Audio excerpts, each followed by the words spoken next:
The Cabinet Office has released a film reminding British exporters of all the bureaucracy they now need to go through to sell goods to the EU after Brexit.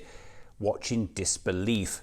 Edward runs a GB-based company, selling thousands of pounds worth of glassware to Elise's shop in France. George is the driver of the haulage company. Edward gets a GB EORI number, and Elise gets a French EORI number. These are needed to complete customs processes. Edward and Elise agree the type of Incoterms they will trade on.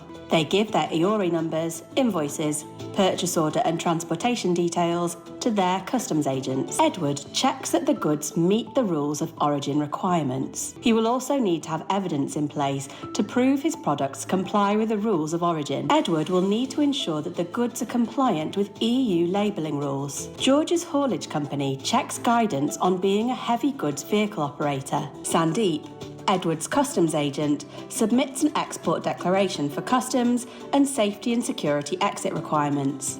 He sends the consignment reference to the haulage company to add to their goods movement reference, GMR. In this case, they need to register to use the UK's Goods Vehicle Movement Service, GVMS, which links the customs paperwork into one record to create a goods movement reference. Pierre, the French customs agent, submits an EU customs import declaration and makes an EU safety and security entry summary declaration.